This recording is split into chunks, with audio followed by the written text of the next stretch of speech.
Wow, this Bob's here once again on Walmart Connect, and not to brag, but this 56K dial-up connection slaps. On this fine day, I shall go over the Ignite Frostblades Elementalist build I came up with, but before I do, I wanted to reassure everyone that my computer can once again play this beautiful game with minimal error messages. And of course, the gorgeous graphics you see before you are thanks to my graphics card, GeForce GTX 120 Series 0. Normally I don't advertise, but sometimes it gets a bad rap.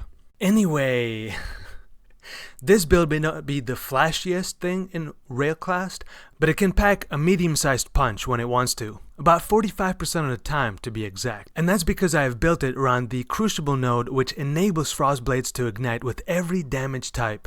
It also grants 15% chance to deal 100% more damage. Wow! Sweet! Nice! Hence, having that node on my weapon shield and helm provides me with 45% chance to inflict such gratuitous destruction. This build reminds me a bit of the One Punch Woman build I made oh so many moons ago, because for the most part I have to only attack once to kill everything in sight, besides the big baddies of this game, such as Kuduku and Smorgerberg. Now, I know what you're thinking to yourself. Papa Zero, Elementalists can already ignite with every damage type. You wasted your time. On to you, I say. I don't think so. After looking over all of the Ascendancy options, Elementalist was the best choice offensively and even utility-wise, regardless of the Shaper of Flame node. Therefore, with my selection made, I wanted to focus on the defensive aspect a bit, just because most of my builds are typically squishy. Well, no more this one time. Going on PoE trade and searching for the Frostblades Ignite node enabled me to find the best shield in the game. Seriously, when I reveal it to you, try not to stare at it for too long, because I have been told by many that it can cause blindness. Yeah, it's that good. Hey, no peeking at the POB just yet. Alright, I'll give you a small taste. It has a +5 to maximum lightning resistances. So I decided to center my defenses around that shield actually. So it only made sense to grab Lightning Coil and Purity of Lightning to toughen up my physique and thunder prowess. Currently this build has 87 physical damage taken as elemental, thanks to the body armor, helm, Watcher's Eye jewel, and Taste of Hate flask. Speaking of Watcher's Eye, it actually came with the life gained on hit, so that's why I have a level 1 cast 1 damage setup, because it's my primary way of getting any sort of life recovery besides my life flask. And at least in the middle of a busy intersection, it can take few hits. Yeah, I'll show that here in a second. If you do try this build out, I do have both more offensive and defensive options available in the gear section. Weapon-wise, I don't think I could have asked for a better one-hander. Rebuke of the Vol Blade with Ignite Crucible node. Sleek, sensual, insert other S verbs here. It's a 950 DPS weapon with a fairly mediocre attack speed, which is perfect because ideally I want to attack once. And to the toughies of Railclass, I try to attack non-stop just because I want them to feel the toughest, baddest ignite imaginable. Alright, as you can see here, it's a little bit broken up, but dang, wow, look at that. Life replenishes immediately after taking some hits. Look at that, just defensively, wow. So many punches it can withstand, much wow.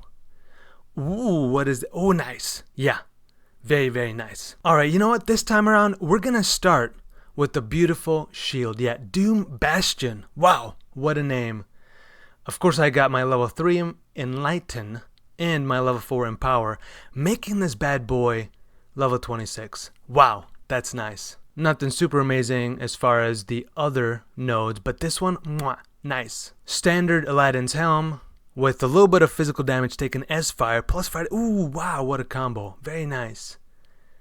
Very nice. Oh, and then sometimes, yep, scorching my enemies. That's right. Once in a while that happens. So that's why I actually went for a little bit of a block chance on this build. And then, wow, look at that. Rebuke of the Vol Blade. It doesn't have anything too special besides some accuracy. But again, just the perfect node right there. Beautiful amulet that I had from another build with Vengeance Cascade already on it. So I decided to try it as is, and I loved it. If you're looking for a little bit more damage, then I would suggest anointing an additional curse, Whispers of Doom, and then grabbing something like Alchemist Mark and do some more damage. I think this added alone like 20% more damage. Do it! Yeah.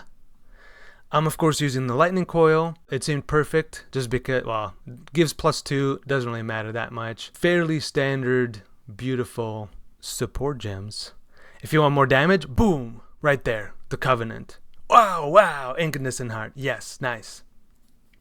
I strongly considered Incandescent Heart, except that I didn't know what to do about my physical toughness because I have no armor or evasion. So, and you can see, look at that, 79, 78, 80, wow, what is, and then my block gens, wow. Another helm to potentially explore is Crown of the Tyrant, just because it gives minus to negative all resistances and damage type depending on what you want. Because of this Watcher Eye and having life gain on hit while having vitality, I decided to go with the cast 1 damage taken setup, as I mentioned before, but if I hadn't, then this may be a helm that I would use. Barracks Respite, just to spread that beautiful shock and ignitage. Gloom Circle, that gives me a little bit of accuracy, life, and chaos resistances, yes. Fine Gloves, that gives me a lot of damage, utility, and life. A very nice self-credit Stygian Vice. I really needed the chaos resistances, and that's how I got some. And then, last but not least, some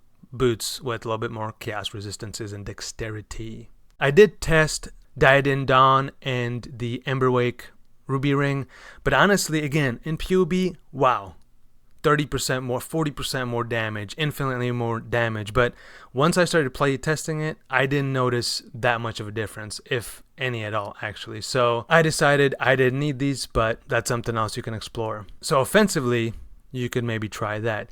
Defensively, instead of using Malevolent Aura, you could try Sublime Vision, which converts fire damage and cold damage taken as lightning to increase that damage resistance just a little bit more. Yes, do it! And since you can't have any other auras, you could play around with Herald of Ice just to get a tiny bit of that damage back, and Arctic Armor for even more damage resistance. I didn't showcase this, but I also playtested with Lightning Strike. It was very similar, but the single target damage wasn't as good. But honestly, I preferred more of the projectiles with the Frost Blades because, again, the more projectiles, the more hits I do, the more life gained on hit I get. Thanks for watching, and I'll see you next time with another beautiful build.